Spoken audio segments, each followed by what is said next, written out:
नमस्कार साथियों। आज हम जानेंगे कि हमें वस्तुएं क्यों दिखाई देती हैं।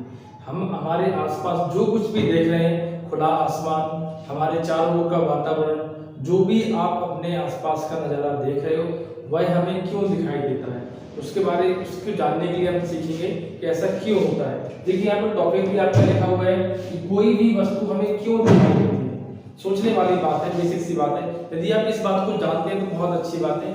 ऐसे विद्यार्थी है, बच्चे जो लोग कि इस बात को नहीं समझते हैं कि हमें वस्तुएं क्यों दिखाई पड़ती हैं, तो उनके लिए ये बहुत ज़्यादा बेनिफिशियल होने वाला है। देखिए वस्तु हमें क्यों दिखाई पड़ती है। मुझे एक बात बताइए आप साधारण सी, जब भी आप अंधेरे में कहीं खड़े होते हैं, जैसे आप रात को जब सोते हैं तो पूरे कमरे की लाइट क्या कर देते हैं, ऑफ कर देते हैं। तो जब भी आपका कमरा पूरी तरीके से बंद है और प्रकाश की कोई भी किरण आपके कमरे में नहीं आ रही है, मतलब घनघोर अंधेरा है पूरा, तो उस समय में क्या आप अपने आसपास की वस्तुओं को देख पाते हैं? नहीं देख पाते हैं। कुछ दिखाई देता है क्या?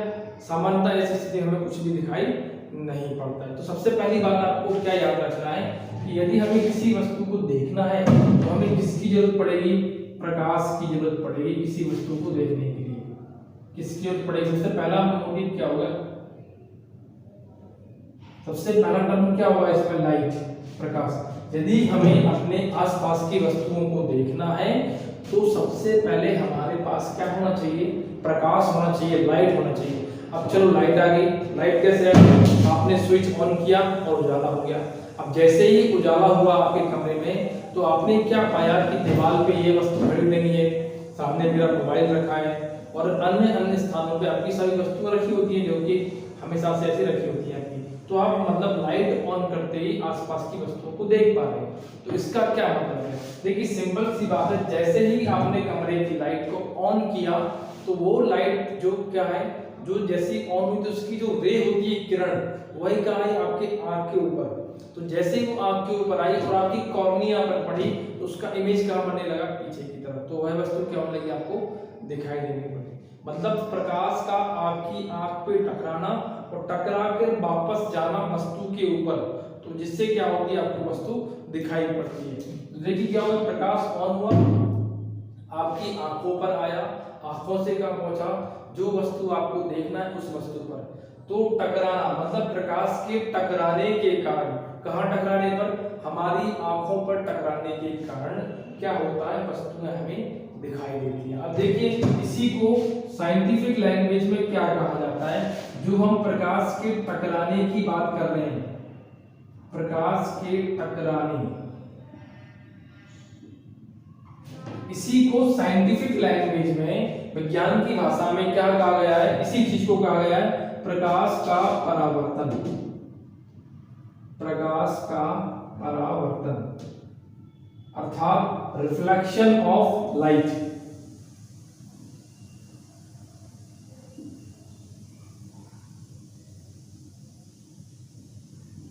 तो ये बात आपको याद रखना है। तो दो चीजें हो यहाँ पे, हमें वस्तुएं क्यों दिखाई देती हैं? प्रकाश की वजह से दिखाई पड़ती हैं। कैसे दिखाई पड़ती हैं? प्रकाश के टकराने से। विज्ञान की भाषा में इसका आंसर क्या होगा कि प्रकाश के परावर्तन के कारण हमें अपने चारों ओर की वस्तुएं दिखाई देती हैं। अब देखो हमारी आंख क्या है? इधर कांच है। आंख क्या है आपका? एक तरह की कांच है। यदि हम एक कांच ले लें, समतल दर्पण, जिसके एक हिस्से में हम क्या करते हैं? सिल्वर नाइट्रेट को खोदते। मैंने आपको पिछली क्लास में बताया था कि कांच के पीछे जो भी पॉलिश की जाती है वह क्या होता है आपका? AgNO3, इसे कहते हैं अपन सिल्वर नाइट्रेट, या फिर आप क्या पूछ सकते हो? Hg पारा, या फिर क्या पूछ सकते हो? Red oxide. ये तीन चीजें होती हैं जो कि किसी समतल दर्पण के पीछे पुताई की जाती है, जिससे वह समतल दर्पण बन जाता है। अब देखिए हमने समतल दर्पण रख दिया, मैंने जमीन पर रख दिया। अब यहाँ से क्या आ रहा है? एक प्रकाश की किरण ऐसे आ रही है। ये क्या है? प्रकाश से किरण यहाँ से क्या हो रही है? आ रही है। तो आने वाली किरण को क्या कहते हैं अपन? आपतित किरण। इसको बोलते हैं अपन इंसिडेंट रे। अब क्या हो गया? इस कांच की सतह के इस बिंदु पर ये टकरा गई और टकराने के बाद क्या हुआ? इसे दूर की तरफ चली गई। तो जैसे ये टकराई हुई है क्या हुआ? यहाँ से देखो मैंने क्या कहा, प्रकाश के टकराने को क्या कहते हैं अपन, परावर्तन। पहले तो ये किरण आई, मतलब आपतित किरण, जाने का मतलब क्या होता है, परावर्तित किरण। मतलब इसका मतलब क्या हो गया, ये वाली जो रे होगी ये क्या होगी, रिफ्लेक्शन रे या रिफ्लेक्टिव भी बोल सकते हो, ठीक है, इंसिडेंट रे, रिफ्लेक्टिव रे, ठीक है। अब दोनों का हो गया, इन दोनों के बीच में यहाँ पर बीचों बीच में क्या होता है आपका, एक अभिलंब होता है, इसे अपन क्या कहते हैं, अभिलंब। हिंदी में कहते हैं अभिलंब, इंग्लिश में कहते हैं इसको नॉर्मल, जो कि एज्यूम किया, ये होता नहीं है उसमें। क्या हमें प्रकाश की किरणें दिखाई देती हैं, हाँ आंशिक रूप से। यदि हम सूर्य के प्रकाश को देखें तो हल्की हल्की सी ऐसी दिखाई पड़ती है, मामूली सी, बहुत माइनर केस में दिखाई पड़ती है। वैसे इस कमरे में प्रकाश है तो मुझे तो दिखाई नहीं दे रहा, बस वेव दिख रही है, छोटी छोटी उजाला दिखाई दे रहा, वही क्या है आपकी वेव्स होती है, ठीक है। तो इसमें क्या मान लेते हैं अपन, इसको अभिलंब मान लेते हैं, ठीक है। इन दोनों को जो ये क्या करता है, बीच में से दो बराबर भागों में बांट देता है। तो ये वाला जो कोण होगा इसको क्या बोलते हैं अपन, आई, और ये वाला जो कोण होता है इसको अपन क्या बोलते हैं, आर। आई मतलब इंसिडेंट, आर मतलब रिफ्लेक्शन। तो ये दोनों कोण क्या होते हैं आपके आपस में बराबर होते हैं। यही चीज क्या होती है आपकी प्रकाश का परावर्तन कहलाती है। तो हमने इसमें क्या जाना कि हमें वस्तुएं क्यों दिखाई पड़ती हैं, तो प्रकाश और प्रकाश के परावर्तन के कारण हमें वस्तुएं दिखाई देती हैं, ठीक है। अब हम जानेंगे इसमें रंगों के बारे में, क्योंकि जो चैप्टर आपका जो है इसमें हम रंग के बारे में जानना चाहते हैं कि रंग वास्तविकता में होता क्या है, कैसे बनता है, किस प्रकार से उसका यूज करते हैं। तो चलिए अब जानते हैं हम रंगों के बारे में। बेसिकली आप जानते हैं कि रंग कितने प्रकार के होते हैं, 7 प्रकार के। ये रंग हमें कैसे मिलते हैं कि आप प्रकाश की किरण को प्रिज्म में से निकाल दो, उस तरफ आपको 7 रंग इस प्रकार से मिल जाएंगे, जो कि आपने पढ़े होंगे बै, जा, नी, ह, पी, नामा के नाम से। बचपन से आप मतलब इनको स्टैंडर्ड 7, 97 को पढ़ते आते हो। तो देखो बेसिकली यहाँ पे जो रंग होते हैं, वैसे कितने रंग होते हैं, ये अपने 7 कलर्स होते हैं टोटल, जो कि मैंने अभी आपको बोलकर बताया था, ठीक है। यहाँ पर यदि टाइप्स ऑफ रंग की बात करी जाए तो प्राथमिक रंग, द्वितीयक रंग और संपूरक, प्राइमरी, सेकेंडरी और सप्लीमेंट्री कलर, ये 3 प्रकार के रंग अपने इसमें होते हैं, ठीक है। अब देखो प्राथमिक रंग क्या होता है, पहला रंग, तो इससे आपको जाना है नहले से। नहला मतलब आप यदि कार्ड्स वगैरह खेलते हो, ताश वगैरह खेला होगा तो उसमें नहला होता है, दहला होता है, इस प्रकार से पढ़ते हो। तो नहला से आपको याद रखना है प्राथमिक रंगों को, प्राथमिक रंग कैसे होते हैं। तो नहला का मतलब क्या होता है, न का मतलब होता है नीला, न का मतलब क्या हो जाएगा नीला, हा का मतलब क्या हो जाएगा आपका हरा, ला का मतलब क्या हो जाएगा आपका लाल। कहने का मतलब क्या है, इन सभी 7 रंगों में से जो रंग आपका नीला होगा, हरा होगा और लाल होगा, इन तीनों रंगों को अपन प्राथमिक रंग कहते हैं, ठीक है। बहुत छोटी सी बात है, लेकिन कई बार क्या होती है, ये बात हमें परेशान कर जाती है कि कौन सा रंग प्राथमिक रंग है और कौन सा द्वितीयक रंग है। तो आपको इस ट्रिक के माध्यम से इसको याद करने की कोशिश करना है, क्योंकि जब तक आप चीजों को रिवाइज नहीं करोगे, पढ़ा आपने सब है लेकिन रिवाइज नहीं करोगे तो दिक्कत होगी। तो प्राथमिक रंग केवल यही होता है, इतना आपको इसमें याद रखना है। अब देखिए द्वितीयक रंग क्या होता है, ऐसा रंग, देखो अपन ने यहाँ से क्या ले लिया, पहले नीला, ये नीला खा लिया, यहाँ से ले लिया, ऊपर क्या ले लिया अपन ने, इस त्रिकोण बना लिया। अब देखिए क्या होता है, जब कभी भी हम 2 प्राथमिक रंगों को आपस में जोड़ दें, यदि मैं नीला रंग लूं और हरा रंग लूं, दोनों को यदि मिला दूं आपस में, यहाँ से क्या ले लिया मैंने, नीला रंग ले लिया, यहाँ से क्या ले लिया, हरा, दोनों को मैंने क्या कर दिया, जोड़ दिया। तो जोड़ने के बाद जो रंग मुझे मिलेगा वह क्या होगा, श्यान होगा, इसको इंग्लिश में कहते हैं पीकॉक ब्लू, ठीक है। तो जब 2 प्राथमिक रंगों को आपस में मिला देते हैं तो बनने वाला रंग क्या कहलाता है आपका, द्वितीयक रंग, सेकेंडरी कलर कहलाता है, ठीक है। बेसिक सी बात है जो आपको इसमें याद रखना है।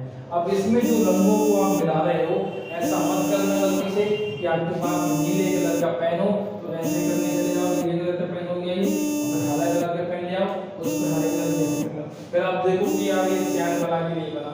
ऐसा नहीं होता है।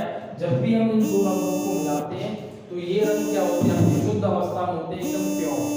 हम जो पेन में यूज करते हैं, जैसे मैं इसमें यूज कर रहा हूँ, या जो हम लिखते हैं पेन से, उनमें जो स्याही डली होती है आपकी, वह कैसी होती है, अशुद्ध रंग होता है उसमें। बहुत सारे रंगों का मिश्रण होता है, वो भी शुद्ध रंग नहीं होता है। तो इसमें हमेशा एक बात याद रखना, इनमें जो नीला और हरा रंग जो मिलाया जाएगा ये किस अवस्था में होंगे, अपने आप में शुद्ध अवस्था में होंगे, प्योर, मतलब इनमें अशुद्धियां बिल्कुल भी मिली नहीं होती। उसी प्रकार से तो पहला वाला द्वितीयक रंग कौन सा हो गया अपना, श्यान। तो जब हम हरे रंग को और लाल रंग को आपस में मिला देते हैं, यहाँ से हरा हो गया तो क्या बनता है आपका, पीला रंग बन जाता है। तो ये दूसरा आपका द्वितीयक रंग हो गया। जब हम लाल रंग को और नीले रंग को आपस में मिला दें तो कौन सा रंग मिलेगा आपका, मैजेंटा, हिंदी में इसको कहते हैं रानी रंग। ठीक है, तो द्वितीय रंग कौन कौन से हुए आपके, यहाँ से एक तो हो गया श्याम, एक हो गया पीला और एक क्या हो गया, मैजेंटा। इतनी बात समझ में आई आपको। अब देखिए आगे देखते हैं अपन संपूरक रंगों के बारे में। संपूरक रंग क्या होते हैं, अब देखिए संपूरक रंग का मतलब क्या होता है, इसमें जरा ध्यान, यहाँ पे क्या कलर बना था आपका, बीच में पीला, इसका मतलब क्या हो गया, इन दोनों को मिलाया तो क्या बना अपना, पीला। यहाँ पे क्या बना अपना, मैजेंटा, इन दोनों को जोड़ने बना। यहाँ पे क्या बना अपना, श्याम। अब देखो संपूरक रंग का मतलब क्या होता है, जब हम एक प्राथमिक रंग को लें और एक द्वितीयक रंग को लें, यदि हम एक प्राथमिक और एक द्वितीयक को आपस में मिला दें, लाल रंग क्या है, प्राथमिक रंग है, श्याम रंग क्या है, द्वितीयक रंग है। यदि मैं लाल रंग में श्याम कलर को मिला दूं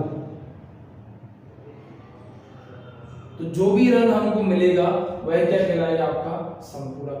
तो देखो ऐसी परिस्थिति में होता क्या है, जब हम लाल रंग में श्याम रंग को मिलाते हैं तो बनने वाला जो रंग होता है वह क्या होता है, आपका सफेद होता है, व्हाइट। उसी प्रकार से जब हम हरे रंग में मैजेंटा को मिला दें, मैजेंटा वाले रंग को, हरा रंग क्या है, प्राथमिक रंग, मैजेंटा क्या है, द्वितीयक रंग, तो बनने वाला रंग क्या होगा, सफेद होगा।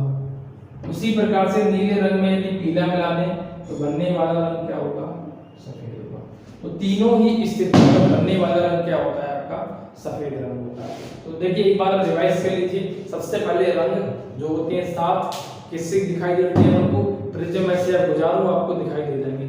कितने प्रकार के रंग हुए आपके, कलर रिवाइज करेंगे आपको, तीन प्रकार के, प्राथमिक, द्वितीयक और संपूरक। प्राथमिक क्या होते हैं, नहला होते हैं प्राथमिक, नहला मतलब नीला, हरा और लाल प्राथमिक रंग। जब हम दो प्राथमिक रंगों को आपस में जोड़ देते हैं तो हमें क्या मिलते हैं, द्वितीयक रंग, श्याम, पीला और मैजेंटा।